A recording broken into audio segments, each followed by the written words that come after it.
गोरी कभी मिट्टी के बर्तन बनाया करती थी। वो मिट्टी के बर्तन बनाकर जंगल में बेचा करती थी।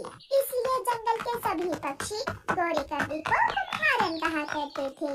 बर्तन लो मिट्टी के नए बर्तन लो, मटका लो, हंडिया लो और मिट्टी के गुल्लक, मिट्टी के बर्तन लो। हरियाली तोती गोरी के पास आती है।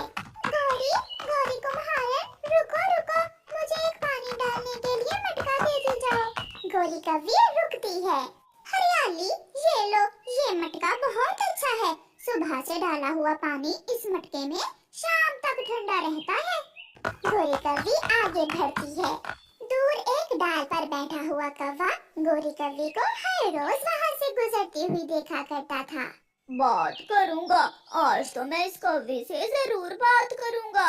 वो कौवा उड़ता है और गोरी कौवे के पास आ जाता है। कौवे, आज मैं अपने मन की बात तुमसे करके ही रहना चाहता हूँ। क्या बाजी, क्या आपको मिट्टी का कोई बर्तन चाहिए? नहीं, मुझे मिट्टी के बर्तन बनाने वाली चाहिए। क्या क्या मतलब? मैं समझी नहीं तुम्हारी बात। मैं कंवारा हूँ और मैं तुमसे शादी करना चाहता हूँ। क्या तुम मुझसे शादी करोगी? क्या तुमने अपने घर वालों से बात की? मैं कुम्हारन हूँ और मैं जानती हूँ मुझे तुम्हारे घर वाले पसंद नहीं करेंगे। मैं बात कर लूँगा, मैं कल ही अपनी माँ को साथ लेकर तुम्हारे घर आऊँगा। रात हो जाती है। माँ, मैं शादी करना चाहता हूँ। मगर किससे? कोई कौवी देखी है क्या? हाँ माँ, एक कौवी देखी है मैंने। वो बहुत सुंदर कौवी है, बड़ी बड़ी आंखें, लंबी सी चोंच। माँ, सच में वो बहुत सुंदर है।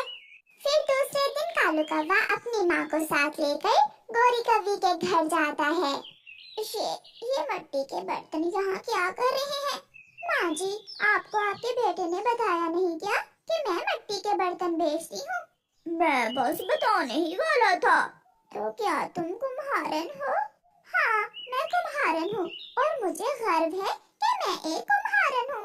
अपना कमाती हूँ और ईमानदारी से मेहनत का कमा कर खाती हूँ। शर्म करो कालू, क्या तुम मेरी नाक कटवाओगे? एक कुम्हारन से शादी करके जंगल में बेइज्जत करना चाहते हो तुम मुझे? माँ, मैं शादी करूँगा तो इसी कौवी से, वरना मैं कंवारा मर जाऊँगा। अपने बेटे की जिद के आगे कालू की माँ को हार मानना पड़ती है और वो मान जाती है। मगर तुम शादी के बाद मिट्टी के बर्तन नहीं बनाओगी? माँ, मैं अच्छा भला कमाता हूँ, इसे काम करने की क्या जरूरत है? फिर दोनों की शादी हो जाती है। कालू कौवा गोरी कौवी को बिहाकर अपने घर ले जाता है। कुछ दिन आराम से गुजर जाते हैं और फिर एक दिन जब कालू कौवा चील के पास काम पर जाता है तो चील उससे कहती है, देखो कौवे, इन दिनों काम बहुत थोड़ा है, मुझे अब तुम्हारी जरूरत नहीं है। जब काम होगा तो मैं तुम्हें बता दूंगी।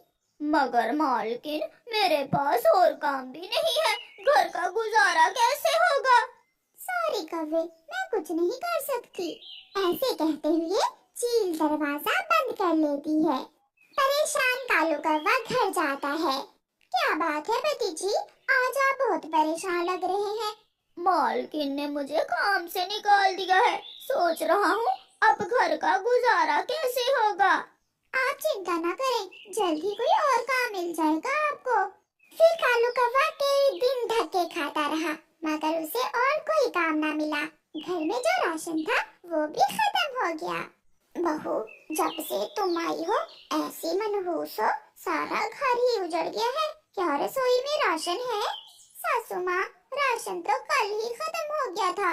कालू गया हुआ है काम ढूंढने, वो ले आएगा आज राशन। कालू कौवा भी घर आ जाता है। आज फिर कोई काम नहीं मिला। मैंने सारा जंगल घूमा, तोते के पास गया, कबूतर के पास गया, मगर मुझे कोई भी काम नहीं मिला। 2 दिन तक वो कौवों का परिवार भूखा ही रहता है। फिर एक दिन कालू कौवा काम ढूंढने दूसरे जंगल जा रहा था कि वो एक तेज रफ्तार हवाई मोटर से टकरा जाता है। वो गिर जाता है, उसका पंख टूट जाता है। गोरी के दरवाजे पर दस्तक होती है। गोरी, गोरी, तेरे पति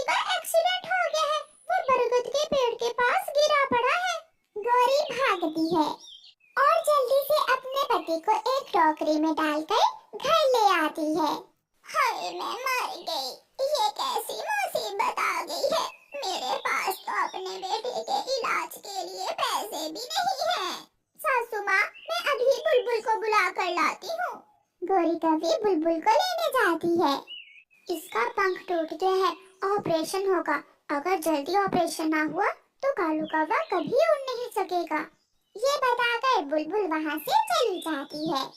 गौरी, मुझे माफ करना, मैं तुम्हें कोई खुशी ना दे सका। जब से तुमसे मेरी शादी हुई है, मैंने तुम्हें दुखी दिए हैं। कालू बेटा, तुम चिंता ना करो, मैं ये घर बेच दूंगी और किसी भी तरह तुम्हारा ऑपरेशन करवाऊंगी। मेरा बेटा फिर से उड़ेगा, जरूर उड़ेगा। कालू कौवे की माँ अपने भाई के पास जाती है। भाई जी, मेरे बेटे कालू का एक्सीडेंट हो गया है, मुझे कुछ पैसे उधार दे दो। कुछ दिनों तक मैं अपना घर बेचकर आपके पैसे लौटा दूंगी। मगर बहन जी, क्या बताऊं, खर्चे ही पूरे नहीं होते। इतनी कमाई कहाँ कि मैं जमा कर सकूं। माफ करना बहन, मेरे पास तुम्हें देने के लिए कुछ नहीं है। फिर कालू कौवे की माँ निराश होकर वापस घर आ जाती है। रात को चिड़िया उनके घर आती है। कालू, बहुत दुख हुआ, तुम्हारे पंख की हड्डी टूट गई। गौरी, ऑपरेशन कब करवा रही हो कालू का? चिड़िया, घर में तो खाने को एक दाना तक नहीं है, मैं कैसे ऑपरेशन करवाऊंगी अपने पति का? मैंने सभी से पूछा, मगर किसी ने मुझे उधार पैसे नहीं दिए। इससे तो अच्छा था मैं मर ही जाता। ऐसी जिंदगी से तो मौत अच्छी। गौरी, तुम शादी से पहले मिट्टी के बर्तन बनाकर बेचा करती थी। तुम फिर से वही काम कर लो, तुम अपने पति का इलाज भी करवा सकोगी और घर भी चला सकोगी। चिड़िया अपने घर चली जाती है। सुबह हो जाती है। गौरी कौवे की सास अपनी बहू से कहती है, बहू, मैं जा रही हूँ। मगर कहाँ सासू माँ? मैदान से मिट्टी लेने, और तुम अपने घर जाकर अपनी मिट्टी के बर्तन बनाने वाली चक्की ले आओ। हम दोनों सास बहू मिट्टी के बर्तन बनाएंगे और अपने कालू का ऑपरेशन करवाएंगे। ये सुनकर गौरी हैरान हो जाती है। मगर माँ, आपको भी पक्षी कुम्हारन कहेंगे। कोई जो कहता है कहे। बेटी, अब मुझे एहसास हो गया है, काम करने में कोई शर्म नहीं। पेट भरने के लिए कोई भी काम छोटा या बड़ा नहीं होता। फिर कालू की माँ मैदान से मिट्टी लेने जाती है। गौरी भी अपनी बर्तन बनाने वाली चक्की ले आई थी। वो मिट्टी के बर्तन बनाना शुरू करती है और कालू की माँ वो बर्तन जंगल में बेच कर आती है। ऐसे ही कुछ ही दिनों में सास बहू मिलकर इतने पैसे जमा कर लेती है कि कालू के पंख का ऑपरेशन करवा सके। बहू, मुझे गर्व है अपनी कुम्हारन बहू पर और मुझे कोई शर्म नहीं कि मुझे कोई कुम्हारन कहे। फिर गौरी की सास अपनी बहू को गले से लगा लेती है। प्यारे दोस्तों, इस कहानी को लाइक, अपने दोस्तों के साथ शेयर और चैनल को सब्सक्राइब करना बिल्कुल मत भूलना। आपका धन्यवाद।